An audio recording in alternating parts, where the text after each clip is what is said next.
Minta tolong banget untuk tetap diam di rumah. Tolong sedikit saja hargai kami. Siapa juga yang gak mau mudik? Kita juga mau mudik. Kami di sini juga ingin kumpul keluarga. Kita juga pengen ketemu sama orang tua. Kami di sini untuk kalian. Kalian di rumah untuk semua. Jangan mudik dulu. Ingat, diam di rumah saja. Kamu diam saja di rumah. Jangan mudik atau kemana-mana, agar pandemi ini cepat pergi. Semoga kelak nanti kita dapat berkumpul kembali.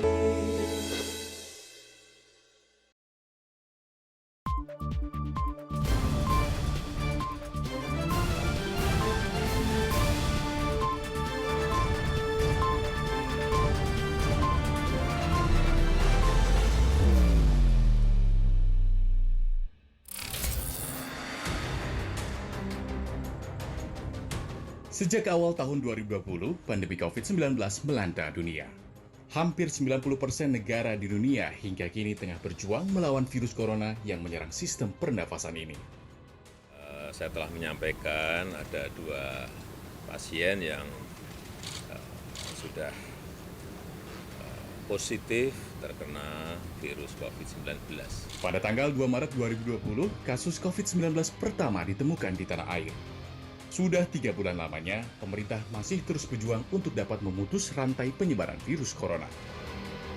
Selaku pemegang kekuasaan eksekutif di Indonesia, pada tanggal 13 Maret 2020, Presiden Joko Widodo menggunakan otoritasnya untuk menghadapi penyebaran COVID-19 dengan menerbitkan keputusan Presiden nomor 7 tahun 2020 tentang gugus tugas percepatan penanganan COVID-19. Gugus tugas ini pun segera bekerja dengan segala sumber daya yang dimilikinya dan menjadi harapan seluruh rakyat Indonesia dalam menghadapi penyebaran COVID-19.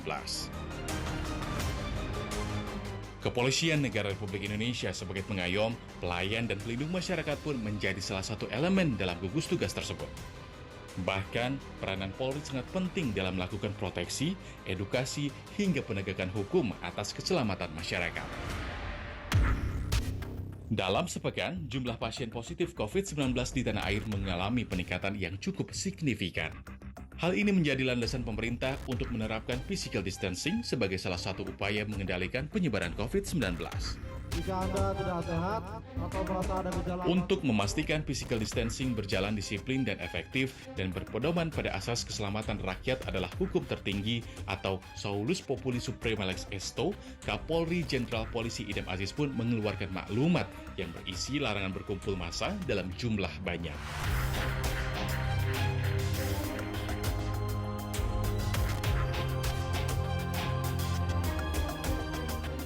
Berbekal maklumat tersebut, Polri menjalankan operasi kepolisian terpusat kontingensi Aman Nusa II yang memiliki fokus utama dalam pencegahan, penanggulangan, dan penegakan hukum pada masa pandemi COVID-19. 6 satuan tugas pun dibentuk di bawah operasi Aman Nusa II, yaitu Satgas Deteksi, Satgas Pencegahan, Satgas Pengamanan, Satgas Rehabilitasi, Satgas Penegakan Hukum, dan Satgas Bantuan Operasi.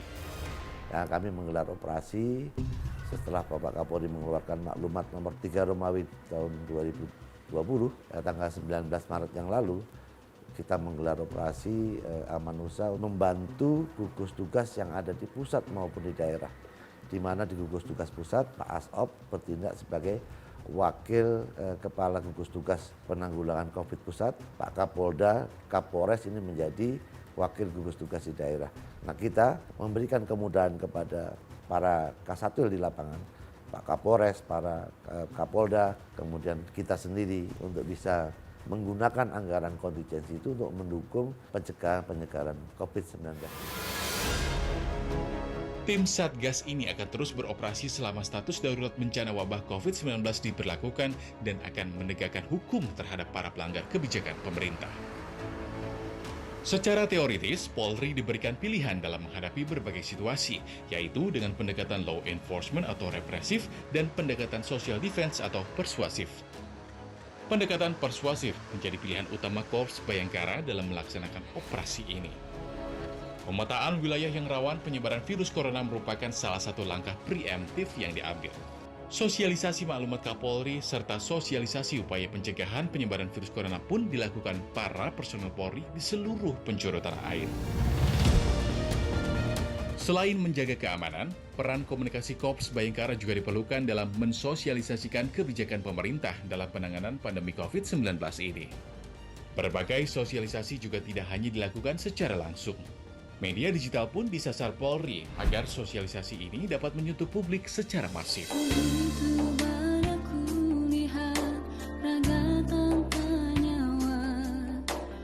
Edukasi perilaku hidup bersih dan sehat pun terus dilakukan agar masyarakat mampu memproteksi diri dari penyebaran virus corona. Sebagai upaya preventif, para personel Polri melakukan patroli serta pengawasan seperti pengukuran suhu tubuh di tempat umum dan penyemprotan disinfektan di lokasi-lokasi umum. Implementasi maklumat Kapolri juga dilakukan para personel dengan membubarkan massa yang masih berkumpul dan tidak mengindahkan anjuran physical distancing. Bahkan, acara resepsi pernikahan pun dibubarkan agar upaya pencegahan penyebaran COVID-19 berjalan optimal. Bapak Kapolri selalu menekankan kepada kami semua yang ada di lapangan untuk lebih mengedepankan upaya persuasif kemudian humanis kepada semua warga. Karena ini dampaknya kan dirasakan secara langsung oleh seluruh masyarakat. Nah, kepada warga yang tidak terdampak secara ekonomi mungkin ini tidak masalah. Tapi kebanyakan kan warga kita adalah yang terdampak secara ekonomi.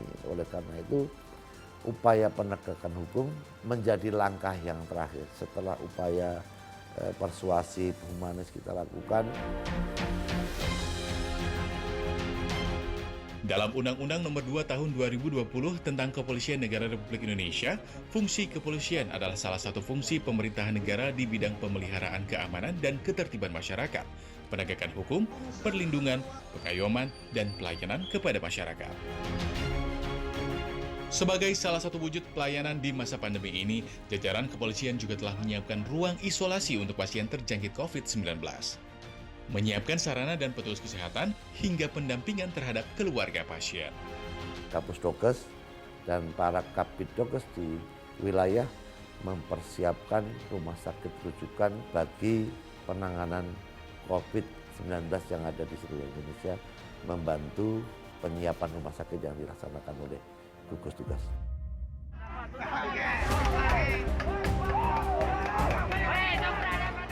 Pemulasaraan jenazah korban COVID-19 pun sempat menuai masalah di beberapa daerah di tanah air. Keterbatasan petugas serta amanah yang diemban para personel Polri membuat para personel pun tak tinggal diam. Bukan hanya melakukan pengawalan proses pemakaman, tak sedikit personel Korps Bayangkara pun turun langsung memakamkan jenazah korban COVID-19 dengan tetap memperhatikan protap kesehatan. Ya, para personel Polri telah berupaya untuk menyelamatkan kemanusiaan sebagai hukum tertinggi.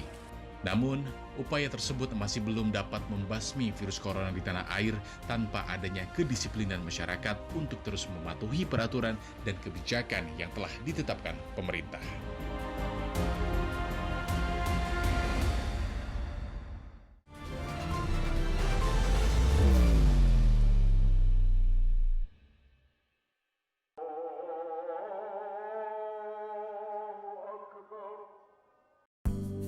Mungkin tak seindah biasanya, Ramadan tak semarah semestinya. Ibadahlah di rumah saja, tundalah mudikmu dulu. Ayolah semua taati anjuran pemerintah. Polri TNI siap menjaga kita semua.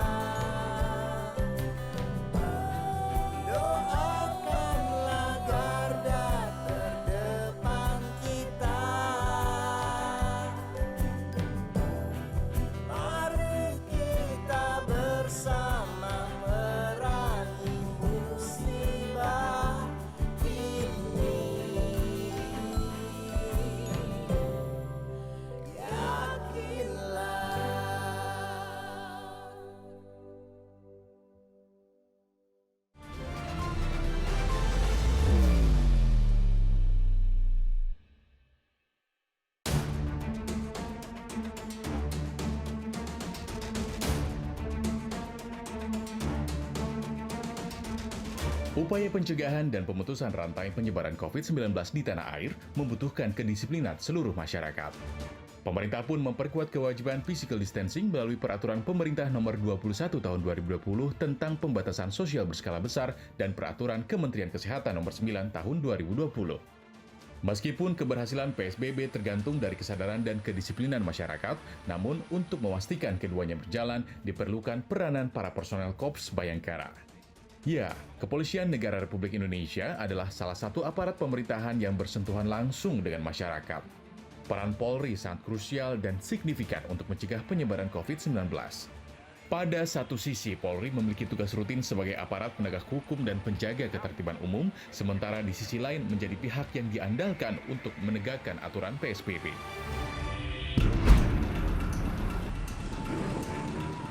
Dalam upaya melindungi masyarakat, pemerintah pun menetapkan beberapa kebijakan dalam penanganan COVID-19. Assalamualaikum warahmatullahi wabarakatuh.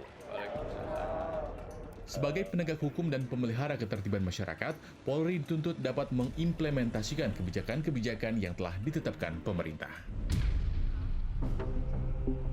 Memang dilematis bagi kita ya Mbak ya, tapi kita tetap mempedomani arahan dan petunjuk Bapak Kapolri dalam melaksanakan tugas di lapangan, karena bagaimanapun juga kita menyadari bahwa 2 bulan sudah kita jalani ini Mbak, mungkin juga timbul kejenuhan di masyarakat. Semakin kita juga terlalu tegas juga menerapkan ini juga dampaknya juga akan bisa menimbulkan dampak sosial kepada masyarakat. Tentunya upaya persuasif dan humanis tetap kita kedepankan, penegakan hukum kita belakangkan dengan himbauan masyarakat untuk tetap mematuhi protokol kesehatan yang ada.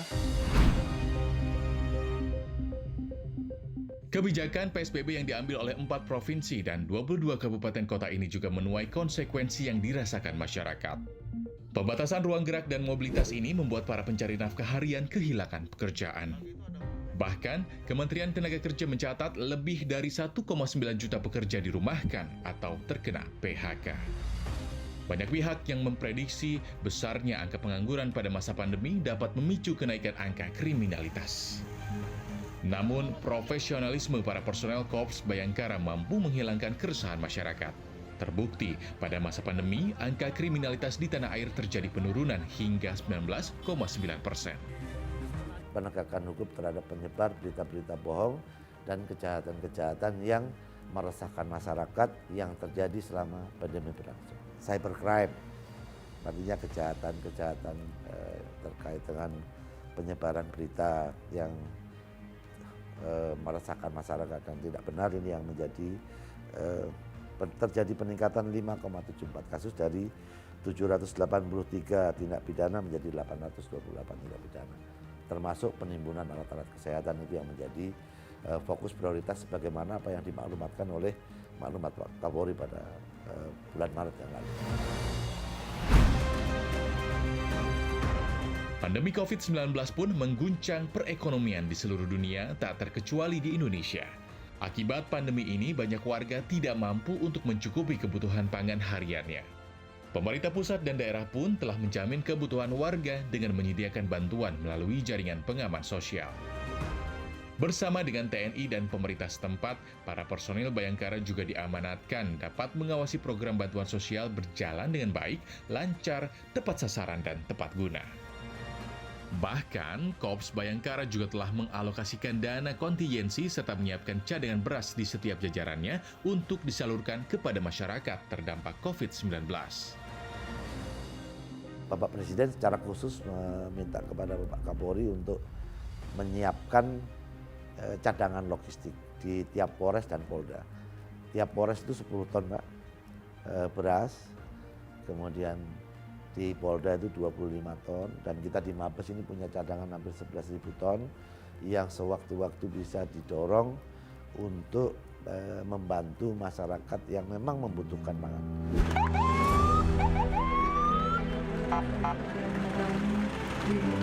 Bantuan sosial berupa pemenuhan kebutuhan pangan bagi masyarakat terdampak COVID-19 dilakukan secara masif sampai ke penjuru tanah air. Para personel membagikan bahan kebutuhan pokok ini secara door to door.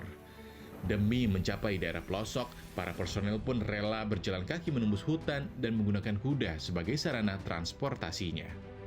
Bersama TNI, Korps Bayangkara juga mendirikan dapur umum sebagai bentuk jaring pengaman sosial bagi masyarakat dan sebagai tindak lanjut arahan Presiden Joko Widodo dalam mendayagunakan seluruh kekuatan untuk membantu kesulitan masyarakat.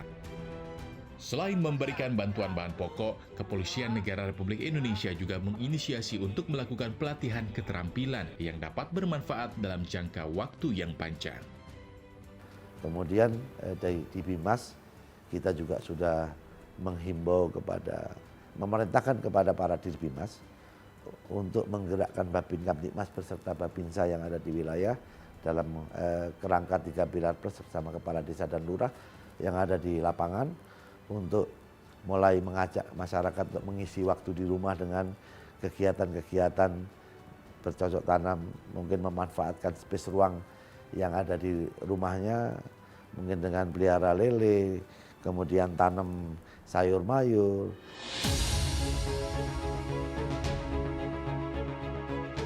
Selain itu, menindaklanjuti arahan Presiden Joko Widodo untuk mengkombinasikan bantuan sosial dan pelatihan, Kepolisian Negara Republik Indonesia meluncurkan program keselamatan tahun 2020 yang dimulai oleh Korps Lalu Lintas Polri. Program ini menyasar lebih dari 197.000 awak transportasi mitra Polantas yang terdata di seluruh Polda. Selain menyalurkan bantuan dana sebesar Rp600.000 per bulan yang akan dilakukan selama 3 bulan, program ini pun memberikan pelatihan penanganan COVID-19 serta pelatihan tata tertib lalu lintas yang dilakukan secara online dan offline. Kontribusi Korps Bayangkara dalam penanganan pandemi COVID-19 juga dilakukan dengan pelatihan pembuatan masker yang dilakukan oleh Polwan di berbagai daerah. Masker kain buatan Polwan ini nantinya akan didistribusikan di daerah setempat dan diharapkan dapat membantu masyarakat yang membutuhkan. Selain itu, Kepolisian Daerah Sumatera Barat juga menginisiasi pelatihan personel untuk membuat peti mati yang bertujuan untuk membantu pemerintah setempat dalam penanganan COVID-19. Ya, aksi nyata para personel Korps Bayangkara kepada masyarakat adalah bukti pengabdian kepada negeri dan wujud negara hadir di tengah-tengah masyarakat.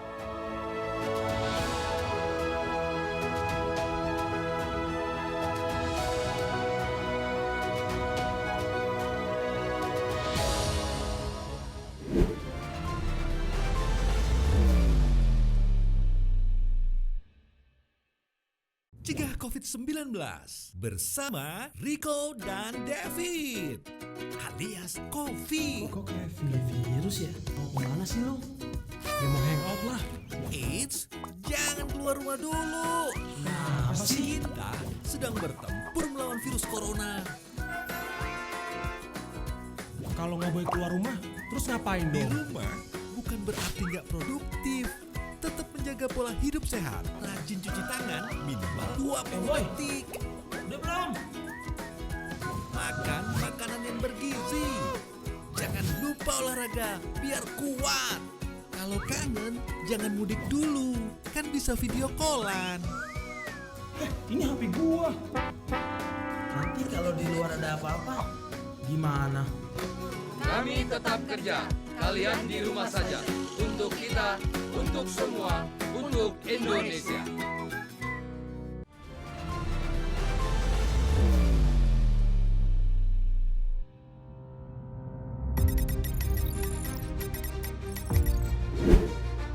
Pandemi COVID-19 yang melanda dunia juga mengancam sektor pangan. Setelah Organisasi Kesehatan Dunia mengumumkan coronavirus menjadi pandemi pada 11 Maret 2020 lalu, seluruh negara berlomba mengamankan ketahanan pangan agar mampu menghadapi masa krisis di tengah pandemi dan setelah pandemi berakhir. Sebagai pelindung, pengayom, dan pelayan masyarakat, Kepolisian Negara Republik Indonesia juga berperan dalam menjamin kelancaran pasokan pangan serta distribusinya di tanah air. Melalui Satgas Pangan, Korps Bayangkara memetakan secara detail daerah yang mengalami defisit dan surplus komoditas bahan pangan. Di masa pandemi COVID-19 ini, secara umum sih ketersediaan pangan itu cukup aman. Saya cerita tentang beras dulu. Beras ini sekarang mulai dari awal bulan kemarin kita sudah panen kan, panen besar. Dan panen ini cukup membantu ketersediaan beras di seluruh Nusantara. Nah, kami di sini Satgas Pangan ini melakukan koordinasi, kolaborasi, kerjasama dengan kementerian terkait dan lembaga terkait untuk pemerataan ini. Jadi kebutuhan yang defisit tadi itu yang dari surplus digeser. Nah, kami memantau ini, mengawasi, mendorong agar ini bisa tersuplai di tempat yang defisit. Tindakan tegas pun dilakukan terhadap para pelaku kecurangan. Ada beberapa pelanggaran, misalnya seperti yang saya sebutkan tadi itu, tiba-tiba menaikkan harga, terus kita panggil, kita sempat lakukan interogasi, pemeriksaan, kenapa diperiksa, kenapa dinaikkan harga, waktu pada pemeriksaan itu ya wajar memperoleh untung dalam waktu sekejap, tapi sekedar pertama kita berikan peringatan, teguran. Tapi kalau diulangi lagi akan kita lakukan tindakan hukum. Tak dipungkiri, pada masa pandemi ini distribusi sejumlah bahan pokok ke wilayah Indonesia Timur sempat mengalami kendala. Hal ini pula lah yang sempat menyebabkan harga bahan pangan di wilayah tersebut menjadi lebih tinggi. Saya kemarin koordinasi dengan Direktur Lalu Lintas Laut di Kemenhub itu agar tol laut ini bisa dimanfaatkan. Apabila misalnya tol laut ini sudah maksimal digunakan dan masih tetap membutuhkan armada yang lain, masih ada perusahaan-perusahaan yang lain yang bekerja sama dengan program tol laut. Jadi saya pikir pemerintah sangat mengantisipasi agar semua pasokan bahan makanan, baik itu wilayah timur, wilayah tengah, wilayah barat, itu bisa terlaksana dengan baik. Ya, Satgas Pangan Polri pun sudah memastikan pendistribusian bahan kebutuhan pokok ke Indonesia bagian timur telah berjalan normal. Terlebih lagi dalam menghadapi Hari Raya Idul Fitri dalam masa pandemi, Satgas Pangan Polri pun kerap turun ke lapangan untuk memastikan ketersediaan stok pangan dan stabilitas harga pangan di pasar retail. Kalau data yang ada pada kami, dan ini kami verifikasi setiap hari kan dengan kawan-kawan petugas Satgas Pangan yang ada di lapangan. Itu untuk komoditi penting itu seperti beras, seperti minyak, seperti kebutuhan-kebutuhan yang lain itu cukup aman pasokannya, ya. Bahkan dari data yang kita punya dari hasil panen yang sekarang ini, kita untuk sampai dengan akhir Lebaran, sampai dengan bulan Juni atau bulan Juli, kita masih memiliki stok untuk beras yang cukup aman, yang cukup baik. Menjelang Hari Raya Idul Fitri, biasanya para personel Polri disibukkan dengan pengaturan jalur mudik. Namun, pada masa pandemi ini, pemerintah melalui Kementerian Perhubungan telah menerbitkan Peraturan Menteri Perhubungan Nomor 25 Tahun 2020 tentang pengendalian transportasi selama musim mudik Idul Fitri 1441 Hijriah dalam rangka pencegahan penyebaran virus corona yang melarang masyarakat untuk mudik. Demi memastikan aturan tersebut ditegakkan, pemerintah menugaskan Polri untuk melakukan penyekatan pada titik-titik yang menjadi akses warga untuk keluar kota. Korps Lalu Lintas pun terus bergerak di lapangan. Keseriusan Korps Bayangkara juga dibuktikan dengan menggelar operasi ketupat selama 38 hari sejak 24 April lalu. Lebih dari 2.000 titik pos pemantauan dan pelayanan didirikan agar dapat menghalau masyarakat yang masih nekat mudik. Bagi masyarakat yang masih membandel, diminta putar balik. Ketika harusnya dilancarkan dan polisi melakukan penyekatan, putar balik, tegas nggak? Tegas. Kita selalu kepengennya ada suatu hal-hal yang ada suatu tindakan. Ini suatu hal yang menurut saya menyadar. Karena ini permasalahan kemanusiaan. Ini masalah-masalah humanisme. Bukan sekedar masalah-masalah boleh dan tidak boleh. Karena hukum ini peradaban. Seberapa beradabnya kita ini paham atas konsensus dan kesepakatan yang kita bangun. Kalau sudah dikatakan ini jangan, nekat, masih disekat suruh balik, masih nekat lagi. Ini kan kita mengatakan ini bagaimana?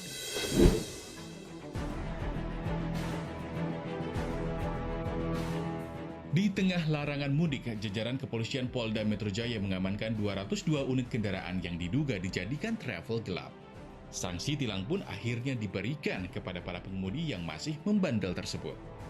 para petugas kepolisian pun sudah berusaha semaksimal dengan cara-cara mulai menjaga patroli, penyekatan, pengaturan, bahkan memberikan efek sosial, difoto, diviralkan. Nah, sekarang pertanyaannya, kita punya rasa malu nggak? Punya harga diri nggak?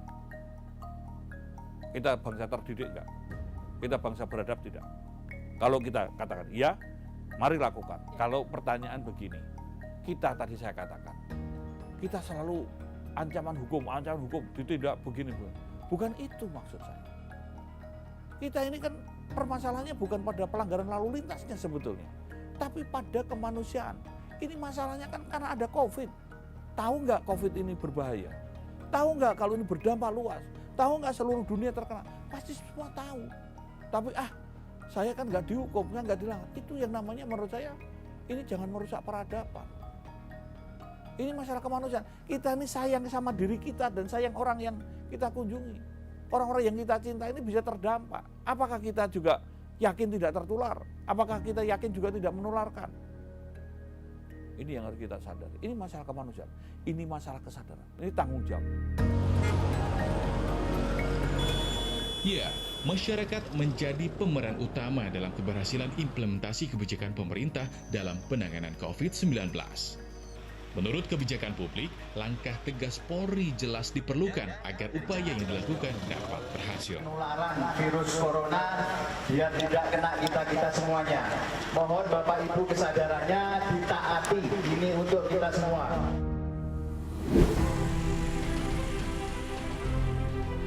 Berbekal spirit Saulus Populi Suprema Lex Esto bahwa keselamatan rakyat merupakan hukum tertinggi, Polri bertekad untuk menegakkan keselamatan, keamanan, dan ketertiban masyarakat di tengah merebaknya pandemi ini.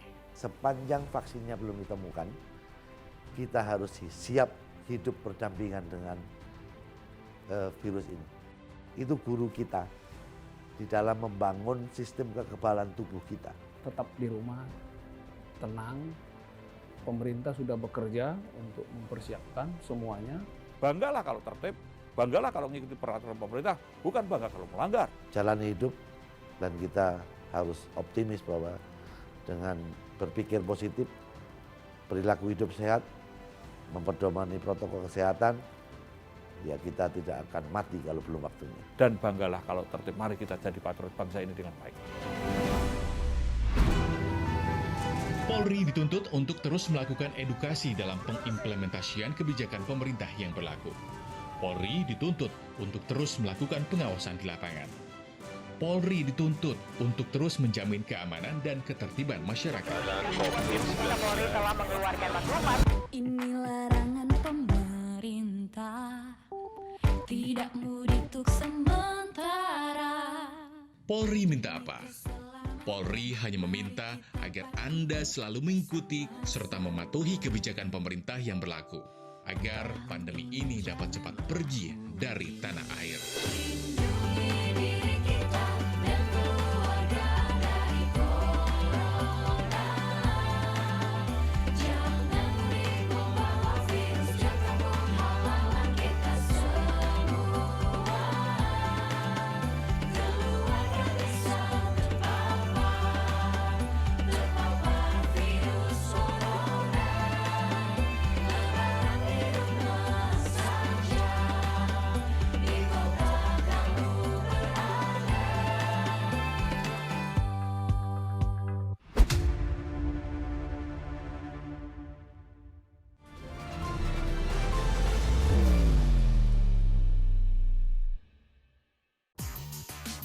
Terima kasih Anda telah menyaksikan Polri Promoter yang dipersembahkan oleh Kepolisian Negara Republik Indonesia.